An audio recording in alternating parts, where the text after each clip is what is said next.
नमस्कार।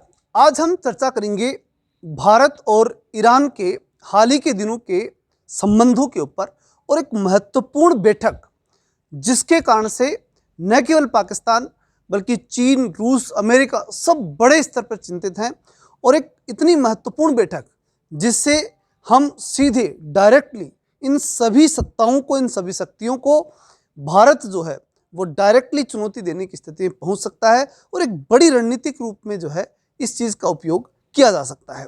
अब है क्या, इस पर हम डिटेल से जानें तो सबसे पहली बात कि ईरान की राजधानी तेहरान के अंदर हमारे एनएसए अजीत डोवाल जो हैं वो वहाँ के राष्ट्रीय सुरक्षा परिषद के सचिव से मुलाकात करते हैं और एक महत्वपूर्ण बैठक होती है।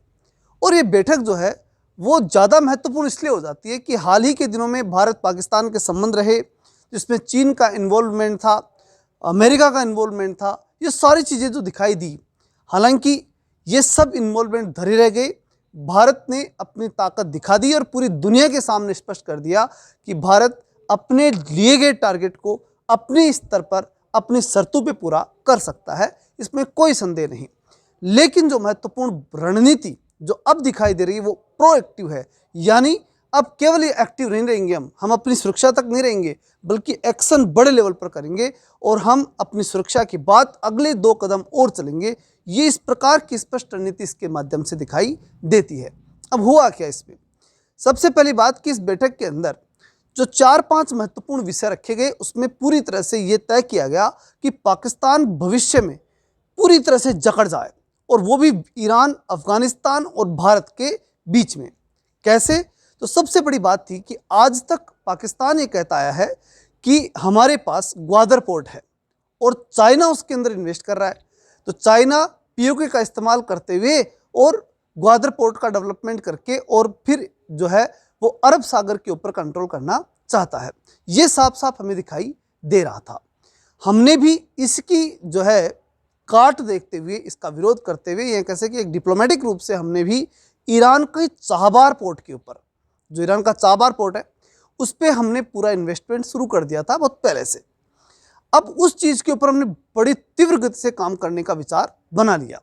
एनएसए जो वहाँ पर मिले, उन्होंने जो मूल रूप से जो बातें की उसमें ये एक महत्वपूर्ण बिंदु था कि चाबहार पोर्ट का पूरी तरह से डेवलपमेंट और इसके अंदर अब जितना हो सके उतना अधिकतम विकास जरूरी हो गया, क्योंकि अब हमें ग्वादर पोर्ट का बड़ा ऑप्शन मजबूती के साथ तैयार करना है जो न केवल डिप्लोमेटिक रूप से बल्कि व्यापारिक रूप से और सभी रूपों से एक महत्वपूर्ण बंदरगाह के रूप में उपयोग में आए। ये एक महत्वपूर्ण रणनीति वहाँ पर तय की गई। दूसरा फिर इससे जुड़ी हुई चीज़ जो है वो है अफगानिस्तान। अफगानिस्तान एक ऐसा पॉइंट है जिससे ईरान भी जुड़ा हुआ है और भारत भी जुड़ा हुआ है। तो भारत और ईरान दोनों जुड़े हुए रहने के कारण से भारत की जो दूसरी बड़ी डिप्लोमेटिक जो शुरुआत है या कहें कि एक रणनीति है वो ये है कि हम अफगानिस्तान को जो है वो पूरी तरह से एक सहयोग दे करके उसे अपने साथ लेकर के और डिप्लोमेटिकली हम इसका भी पूरा इस्तेमाल कर पाएँ। इसके लिए ज़रूरी है कि हम ईरान से अच्छे संबंध रखें। तो ईरान से हमने इसके ऊपर भी चर्चा की कि कितने दिन तक तालिबान से जो है वो भविष्य है, तालिबान का भविष्य कितना है, साथ ही अफगानिस्तान में स्थिरता कितनी है, कितने दिन तक बनी रहे और किस प्रकार से लगातार मतलब कंटिन्यूसली लंबे समय तक अफगानिस्तान चूँकि अस्थिर क्षेत्र है, वहाँ लगातार अस्थिरता रहती है, उसको निकाल करके उस अस्थिरता को समाप्त करके वहाँ कैसे स्थिरता लाई जाए, वो एक स्टेबिलिटी वहाँ अफगानिस्तान में आनी चाहिए। ये भारत के लिए और ईरान के लिए दोनों के लिए बहुत ज़रूरी है, क्योंकि वहाँ की स्टेबिलिटी पाकिस्तान के लिए हमारी तरफ से एक फ़ायदेमंद चीज़ होगी, क्योंकि हम फिर अफगानिस्तान से अच्छे संबंध हमारे रहते हैं और हम और अच्छे संबंध स्थापित करके और ईरान के साथ जुड़ करके और पूरी तरह से पाकिस्तान को घेर सकते हैं। और इस घेरने में चाइना कुछ भी नहीं कर सकता, क्योंकि सीधा सीधा संबंध है हम अफगान होते हुए और ईरान तक डायरेक्टली पहुंच जाएं।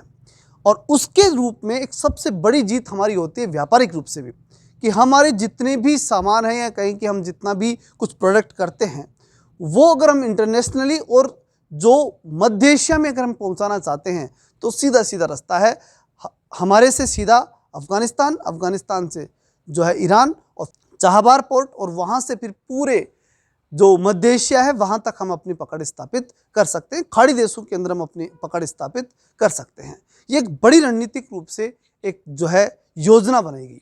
अब इस योजना के अंदर बड़ी भूमिका किस किस रूप में हो सकती थी और हमने क्या क्या किया। तो सबसे पहली बात जो अजीत डोभाल ने की वो ये थी कि ईरान एक स्थायी रूप से भारत की सुरक्षा पहल के रूप में जुड़े, यानी एक समझौते के ऊपर चर्चा हो रही है और वो ये कि भारत ईरान के साथ है और ईरान जो है वो भारत के साथ हमेशा बना रहे।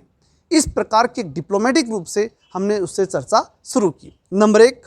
नंबर 2, पाकिस्तान हमारे ऊपर अटैक करता है, इंडिया पे अटैक करता है और स्टेट स्पॉन्सर टेररिज्म जो है, यानी हम बोले कि राज्य से प्रायोजित आतंकवाद जो है वो हमारे ऊपर वो करवाता है। कौन? पाकिस्तान। ये बात हमें जरूर पूरी रूप से ईरान को समझानी थी और हम इस मामले में अजीत डोभाल जी के माध्यम से सफल भी रहे। और वहाँ पर इस बैठक का दूसरा बड़ा मकसद था वो यही था कि हम कुछ भी करके और ये स्पष्ट कर पाएँ या ईरान को हम इस मामले में पूरी तरह सहमत कर पाएँ और हमारे साथ ले पाएँ कि ये एक आतंकवाद को प्रायोजित करने वाला राज्य है। और कुछ हद तक हम इसमें सफलता ले पाए, अधिकांश तक हम इसमें सफलता ले पाए। तीसरा जो महत्वपूर्ण बिंदु है वो है अफगानिस्तान। अफगानिस्तान दोनों के लिए जरूरी है, ये बात मैंने पहले भी स्पष्ट की, ईरान के लिए भी और भारत के लिए भी। इसलिए इन दोनों के द्वारा ये प्रयास जो है सम्मिलित रूप से प्रयास होगा कि कैसे भी करके अफगानिस्तान में स्टेबिलिटी आनी चाहिए। इसके ऊपर पूरा पूरा इन्होंने फोकस किया है। और आखिरी जो मुद्दा है वो चाबहार पोर्ट है। चाबहार पोर्ट एक इस प्रकार की डिप्लोमेटिक जीत है, अगर भारत इसके ऊपर पूरी तरह से फोकस कर ले और ईरान के साथ मिलकर इस पे काम कर ले तो ग्वादर पोर्ट की जो रणनीति जो चीन और पाकिस्तान के द्वारा सीपेक के माध्यम से की जा रही है वो पूरी तरह से फेल हो जाएगी और हम एक बराबर का एक पार्ट जो है एक पॉइंट हम उसके सामने रख पाएंगे और हमें बता पाएंगे कि आपके बराबर की ताकत हमारे पास है और अरब सागर के अंदर हम बराबर उतने ही ताकतवर हैं और शायद उससे कुछ ज़्यादा ताकतवर हैं, चाहे वो व्यापारिक रूप से हो, चाहे वो सामरिक रूप से हो और चाहे फिर उस वहाँ से जो है वो किसी प्रकार के सैन्य कार्रवाई की बात करें तो वो भी हम उसका अच्छा उपयोग कर पाएंगे क्योंकि हमारा वहाँ इन्वेस्टमेंट रहेगा।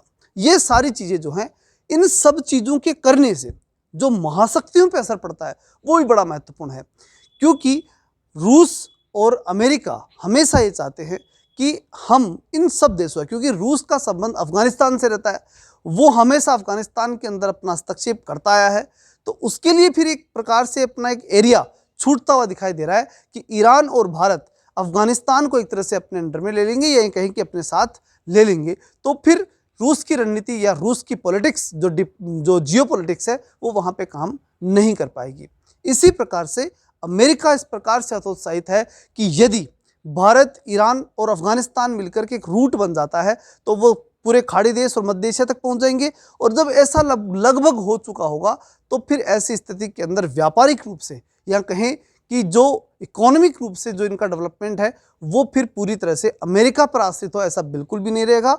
यानी वो फिर अपने स्वतंत्र रणनीति बना पाएंगे और एक अलग प्रकार का ग्लोबल सिनेरियो जो है वो डेवलप कर पाएंगे। इसलिए रूस, चाइना, अमेरिका, पाकिस्तान, इन सब के लिए ये एक टेंशन पॉइंट मीटिंग थी, यानी इस मीटिंग को लेकर के सब के सब विशेष रूप से चिंतित थे और ये भारत के लिए एक बड़ी जीत के रूप में है, रणनीतिक रूप में, कि हमने ईरान को पूरी तरह से अपने पक्ष में लेने में सफलता हासिल की और साथ ही अफगानिस्तान का हम पूरा उपयोग कर पाएंगे। अफगानिस्तान में हम जो है आर्थिक रूप से सहयोग करके और उसको भी हम अपने साथ खड़ा कर ही रहे हैं और निश्चित रूप से अफगानिस्तान और पाकिस्तान के बीच वैसे ही टेंशन रहती है तो अफगानिस्तान हमारे साथ रहता ही रहता है। ये एक बड़ा लाभ हमें इसमें मिल पाता है। तो कुल मिलाकर के अगर हम देखें तो इस मीटिंग के माध्यम से हमने पूरी तरह से पाकिस्तान को घेरने के अंदर सफलता प्राप्त की। आपको क्या लगता है कि क्या पाकिस्तान इस रणनीति के बाद अपने आप को दबा हुआ, कसा हुआ और पूरी तरह से कंट्रोल महसूस करेगा और वो क्या अपनी हरकतों से बाज आएगा? कमेंट में अपनी राय जरूर बताएं। साथ ही अगर आपको वीडियो अच्छा लगा हो तो चैनल को सब्सक्राइब करें, शेयर करें और लाइक जरूर करके जाइएगा। चलिए मिलते हैं नेक्स्ट वीडियो में, तब तक के लिए जय हिंद, जय भारत।